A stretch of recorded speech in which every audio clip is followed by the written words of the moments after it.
Hey everybody, how's it going? I'm Sethum and welcome back to another video. I'm once again in Conan Exiles, and this time around I decided to make a beginner's guide with 10 tips that will help out new players in the game. So first things first, let's start with Conan Exiles and what it is. It is a survival game, so that means you will be managing your food, your water, your temperature, and it's all about surviving. So you have to harvest things to survive. You will have to craft food, armor, and a base. That is basically what any survival game will have in it. Now, the nice thing about Conan Exiles is, of course, that you can kind of build pretty much anywhere. The limitations to building are very, very free. You can build ginormous bases, as you can see right here. Now, as with any survival game, Conan Exiles has a big map, so it is going to be very helpful for you as you progress through the game to build smaller bases and outposts.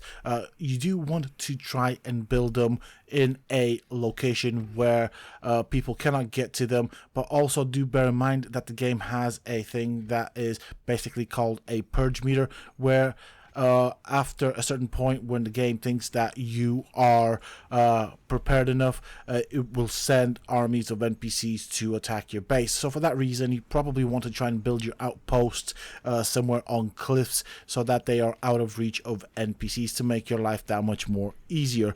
And of course, as I mentioned, building on cliffs, it's quite nice to know that with the building aspect of the game, Conan Exiles is quite generous with allowing you to place building materials, so foundations and structures, onto cliffs, unlike many other games. So take advantage of this and build your base somewhere where it's going to be difficult for others to get to. And I'm not just talking about PvP, but also the purges. You want to take full advantage of this. Don't just build on flat ground. Do use the cliffs. Now, we're on to the second tip, and that is around leveling up. The way you level up in Conan Exiles is through, of course, gaining XP from just being in the game, just passively being in the game, doing your own thing. You will gain a small amount of XP. Another way of doing this is, of course, by fighting creatures. Every time you fight and defeat a creature, you will gain a certain amount of XP, and this will help you level up. As with all of the other survival games, you can also gain XP from crafting items, and there is one more other thing in this game that will help you gain XP, and it's kind of its own version of a tutorial, if we want to call it that, and that is, of course, the journey steps. You want to try and cover the journey steps because they will give you a decent amount of XP, and as I said, this is the closest thing to a tutorial. Conan Exiles as such doesn't really have a dedicated tutorial side to it, so I'm just going to show you how to get the journey steps up, and you want to try and do these just to help you level up. There is another way to help boost your levels, but I'll show you that later on as a separate topic. Now, the third tip here is water is your friend. Unlike any other of the survival games, unless you run out of oxygen, you will not drown. Yes, you do have stamina, but if you do run out of stamina, you are still able to swim, and you only consume stamina when you sprint swim, so to speak. So here you'll see that I run out of stamina. It does not affect my ability to swim, and I'm still alright, not taking any damage because I still have air. Now, what do I mean water is your friend? Well, if you find yourself in a conflict that you are struggling to deal with, you can always just retreat to the water and creatures will not follow you. So this will definitely make a big difference, especially when you are starting out and you're going to probably struggle to fight just about everything in the game. Definitely make use of this. It is going to help you like nothing else. And with that said, we're going to move on to the next portion and next tip, which is tip number 4: map and difficulties. Now, the Conan Exiles Exile Lands map has several difficulties depending on where you go. So I brought up the map right here. This down here, as you can see, This is what is referred to as Noob River. Everything is fairly easy to deal with, so you'll probably be hanging around this area. Further up, we have sort of like a desert land here. This is the next area you should venture in as soon as you level up a bit and you have some weapons and armor and stuff on you.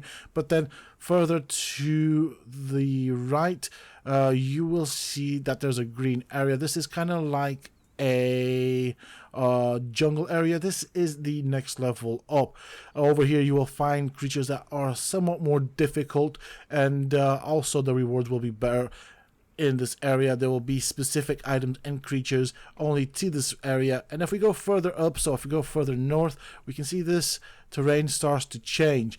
This means it gets a bit colder. The NPCs here will be a bit more difficult, but again, it will have its own rewards and resources, so definitely coming up here is worth your time. Further up, we can see that this is a mountain area. This is significantly more difficult because it is freezing cold, and you will now have to manage your temperature, and you don't want to go into hypothermia, so it's quite important because that will kill you. But again, resources here will be very valuable, and this has a very rare resource called star metal. And finally up here, this is the volcano, which is probably one of the most difficult areas simply because of the lava. Now we do have this section right here, which is the unnamed city. This is one of the regions you cannot build in, and this is more like an outdoor dungeon type of thing. It will have lots of bad world bosses, bad NPCs to deal with, a lot of corruption and all that, but definitely an area to explore. And over here is the city of Sethum. Now most of the NPCs here are non-hostile unless you attack them. There are a few mini bosses that you can fight with if you choose to do so, and you cannot build in this area either.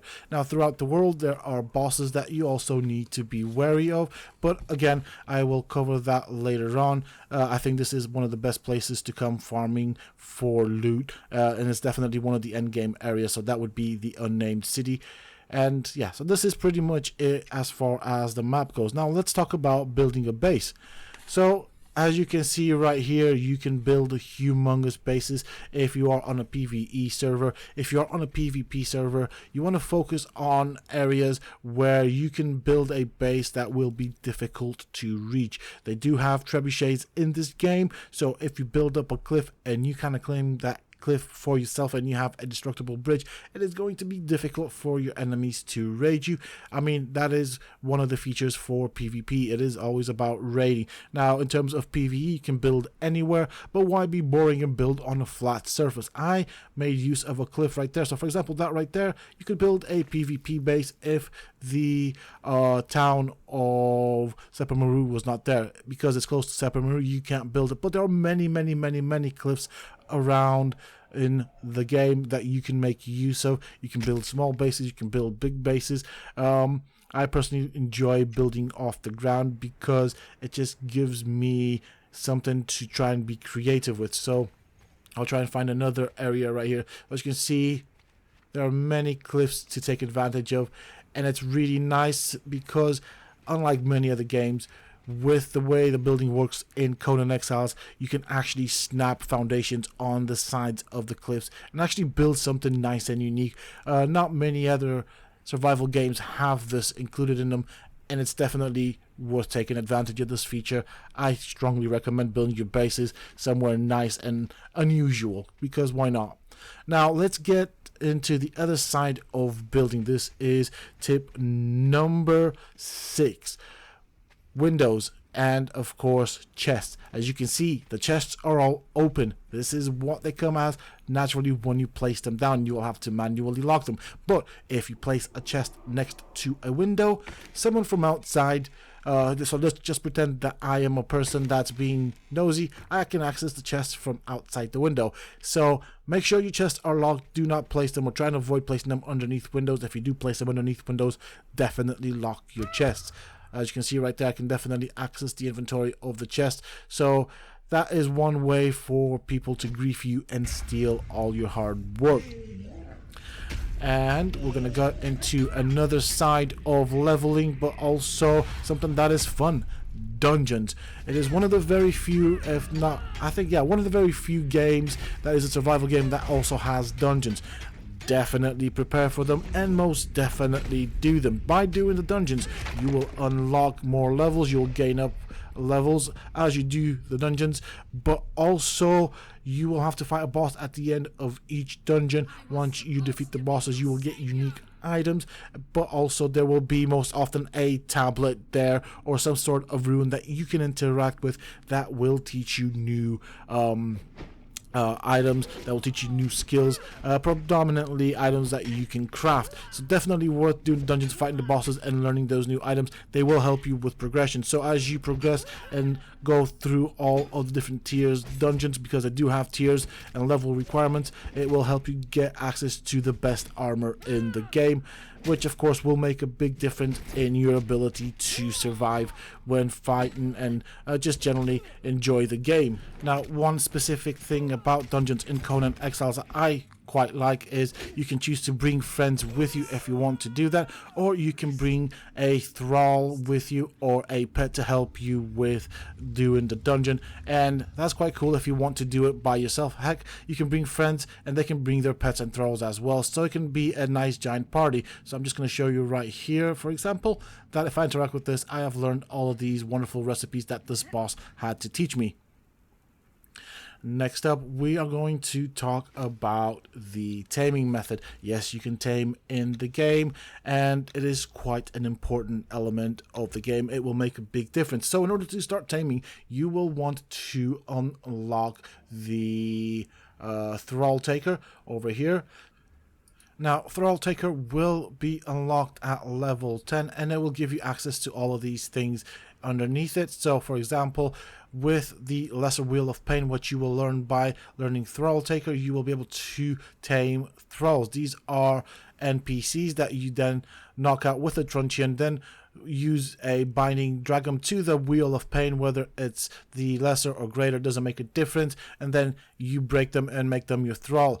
Also, you will have access to the taming pens, and of course you always want to aim for the better taming pens, but a taming pen will allow you to tame animals. You'll find baby animals, and what you do is you pick them up, you drop them in your taming pen with food, and over time they will turn into whatever the adult of that baby is. Also, you have the stables, and that will allow you to tame horses, and what's nice is you can ride a horse and have a thrall or pet with you, so quite important right here. So with the increase in your Thrall Taker ability, you will then learn the better of the truncheons, which is the steel truncheon, which will help you knock out your thralls. The leather bindings, or the bindings in general, will basically be used to tie your thrall whilst it's knocked out, so you can drag it to the Wheel of Pain, and in the Wheel of Pain you will break your thrall and turn it in, well, you'll break the NPC and turn it into a thrall. Now, what is the advantage of thralls over pets? Pets are good, and they come in two variations. They will come in the normal version and the greater version of that pet. The greater version of the pet will have more HP and do more damage, but thralls, unlike pets, are firstly human in nature, but you can also equip them with armor. So that means that they will take reduced damage from the armor benefits. But additionally, on top of that, you can also increase the damage they do by equipping them with really powerful weapons. So over here, as you can see, I have two greater Komodos. These are the pets. They are nice, but not as good as thralls. I personally recommend going with the thralls because they will make a ton of difference, and they will help you in taking down bosses. They're actually definitely worth investing. Now, thralls come in 4 tiers: tier 1, tier 2, and tier 3, with tier 4 of course being the best, and they're also known as named thralls. They will have specific names. They will have the most HP, they will have the best stats, and that is what you want to go for. Now, why do you want to do this? Well, this brings me back to leveling up. As you can see, in front of me is a world boss.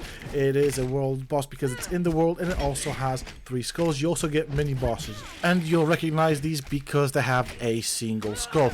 And now this brings us back into leveling, and of course also loot. You want to try and take out the world bosses.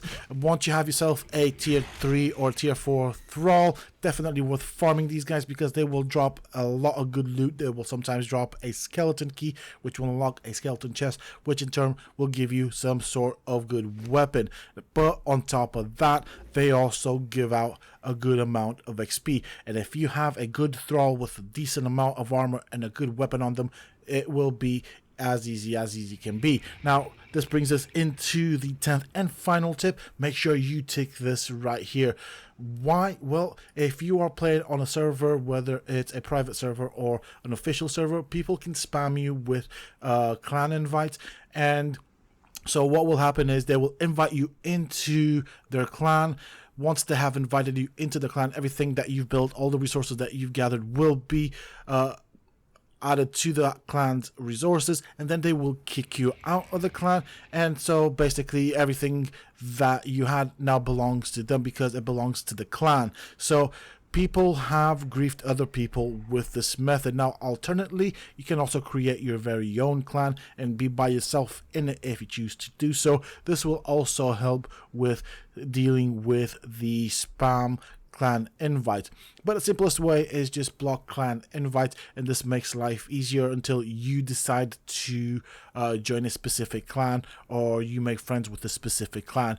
But yes, definitely a way of making your life easier, because just imagine that you've spent all that time and resources and you built yourself a nice little base and you got all these wonderful things, and then you get spammed with a clan invite by some player, you accidentally accept it, and then they kick you out, or you want to leave. All of those resources that you've gathered now belongs to the clan, so when you leave, you take nothing with you.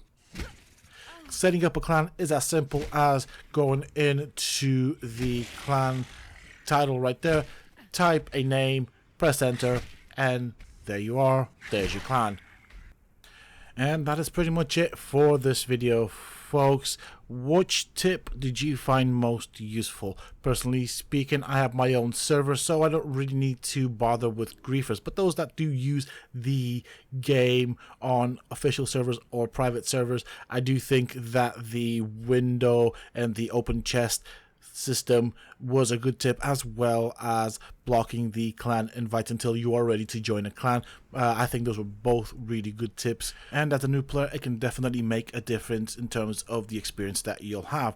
With that being said and done, I do hope that you have enjoyed it and found it useful and informative. If you have, please don't forget to support me in the channel by hitting that like button, subscribe to the channel if you're new and haven't already for more similar content from myself, and if you have just subscribed, why not check out some of my other videos and guides here on this channel? Who knows, you might just enjoy them.